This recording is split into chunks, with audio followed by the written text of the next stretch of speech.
ಯುಗಾದಿ ಹಬ್ಬದ ಖುಷಿಯಲ್ಲಿದ್ದ ಜನರಿಗೆ ದರ ಏರಿಕೆಯ ಬರೆ ಸಿಗ್ತಾ ಇದೆ.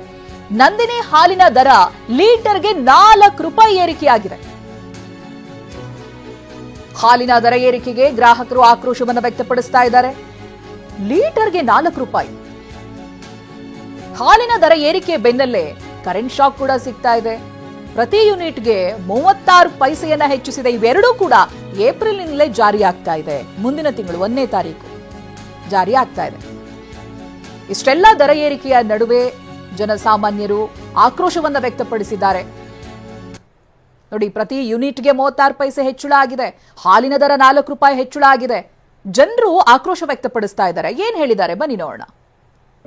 ಮೆಟ್ರೋ ಪ್ರಯಾಣ ದರ ಏರಿಕೆ ಆಯಿತು, ಬಸ್ಸಿನ ಪ್ರಯಾಣ ದರ ಏರಿಕೆ ಆಯಿತು. ಇವತ್ತು ಟ್ಯಾಂಕರ್ಲಿ ನೀರು ಸಪ್ಲೈ ಮಾಡೋಂಥದ್ದು 500 ಚಿಲ್ಲರೆ ಇದ್ದಿದ್ದು 1,500 ರೂಪಾಯಿ ವಸೂಲಿ ಮಾಡ್ತಾ ಇದ್ದಾರೆ. ಸ್ಟಾಂಪ್ ಡ್ಯೂಟಿ ಜಾಸ್ತಿ ಆಯಿತು, ಎಣ್ಣೆ ಬೆಲೆ ಜಾಸ್ತಿ ಆಯಿತು. ಹೀಗೆ ಸಿಕ್ಕ ಕಡೆಯೆಲ್ಲನೂ ಬೆಲೆ ಏರಿಕೆ ಜಾಸ್ತಿ ಮಾಡಿ, ಕಡೆಗೂ ಕೂಡ ಮಕ್ಕಳು ಕುಡಿಯುವಂಥ ಹಾಲಿನ ದರನ್ನು ಜಾಸ್ತಿ ಮಾಡಿರ್ತಕ್ಕಂಥದ್ದು ಇದು ಖಂಡನೀಯವಾದಂಥ ವಿಚಾರ.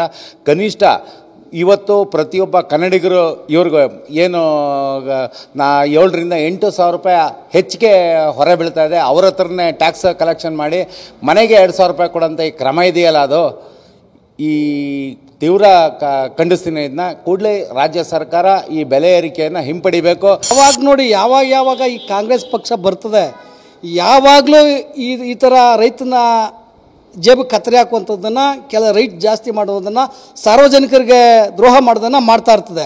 ನಾನು ಕೇಳೋದವ್ರಿಷ್ಟೇ ಈ ರಾಜ್ಯ ಸರ್ಕಾರಕ್ಕೆ, ಸ್ವಾಮಿ ಹಾಲಿನ ರೇಟ್ ಜಾಸ್ತಿ ಮಾಡಿದಿರಿ, ಯಾವಾಗಾದರೂ ರೈತನ ಅಕೌಂಟ್ಗೆ ಈ ಜಾಸ್ತಿ ಮಾಡಿದಂಥ ದುಡ್ಡು ರೈತನ ಜೋಬ್ಗೆ, ರೈತನ ಅಕೌಂಟ್ಗೆ ಹೋಗುವಂಥ ಕೆಲಸ ಆಗಬೇಕು. ತರುವಂಥ ಹಾಲಿನ ರೈತನಿಗೆ ಯಾವುದೇ ಬೆಲೆ ಏರಿಕೆ ಆಗಿಲ್ಲ, ಅವನಿಗೆ ಪ್ರೋತ್ಸಾಹದ ಯಾವುದೇ ಕೆಲಸ ಆಗಿಲ್ಲ. ಆದರೆ ತಗೊಳ್ಳುವಂಥ ಗ್ರಾಹಕನಿಗೆ ಮಾತ್ರ ಪ್ರತಿ ಸಂದರ್ಭದಲ್ಲಿ ಬೆಲೆ ಏರಿಕೆ ಮಾಡುವಂಥ ಸರ್ಕಾರ ನಿರ್ಧಾರವನ್ನು ನಾವು ಖಂಡಿಸ್ತೇವೆ. ಸರ್ಕಾರ ಗ್ಯಾರಂಟಿ ಕರೆಂಟು ಅಂದರೆ ದಿನನಿತ್ಯದ ಒಂದು ಬಜೆಟ್ನಲ್ಲಿ ನಾವು ಜೀವನ ಮಾಡ್ತಿರ್ತೀವಿ. ಆ ಬಜೆಟ್ನೇ ಇಡೀ ಬಜೆಟ್ಟೇ ಏರ್ಪೇರಾಗೋ ರೀತಿಯಲ್ಲಿ, ಬುಡಮೇಲಾಗೋ ರೀತಿಯಲ್ಲಿ ರಾಜ್ಯ ಸರ್ಕಾರಗಳು ನಡ್ಕೋತಾ ಇದೆ. ಸರ್ಕಾರಗಳು ಯಾವತ್ತೂ ದರಗಳು ಚೇಂಜ್ ಮಾಡ್ತಿದ್ದಂಗೆ ಆಟೋಮೆಟಿಕ್ಕಾಗಿ ಸಂಬಳಗಳನ್ನ ಯಾವತ್ತೂ ಚೇಂಜ್ ಮಾಡೋದಿಲ್ಲ. ಆ ಸಂಬಳಗಳು ಮಾತ್ರ ಅನೇಕ ವರ್ಷಗಳಿಂದ ಇರುತ್ತೆ. ಇಡೀ ಒಂದು ಕುಟುಂಬದಲ್ಲಿ ಒಂದು ಅವ್ಯವಸ್ಥೆಗಳ ಆಗರ ಮಾಡೋ ರೀತಿಯಲ್ಲಿ ನೀವು ಈ ದರಗಳ ಏರಿಕೆಯಿಂದ ಆಗ್ತಾ ಇದೆ. ಗ್ಯಾರಂಟಿ ಎಫೆಕ್ಟಿಂದನೇ ಈ ರೀತಿ ಮಾಡ್ತಾರೆ. ಅತ್ತೆದನ್ನು ಕಿತ್ತು ಸೊಸೆಗೆ ಕೊಟ್ಟಂಗೆ ಸುಮ್ಮನೆ ಸರ್ಕಾರ ನಡೆಸ್ತಾ ಇದ್ದಾರೆ ಬಿಟ್ಟರೆ ಸರ್ಕಾರ ಸಂಪೂರ್ಣವಾಗಿ ದಿವಾಳಿಯಾಗಿದೆ. ಮಧ್ಯಮ ವರ್ಗದ ಜನಕ್ಕೆ ಮರಣಶಾಸನ ಅಂತ ನಾನಾದರೂ ಹೇಳಿಕ್ಕೆ ಬಯಸ್ತೀನಿ. ಹೌದಲ್ಲ.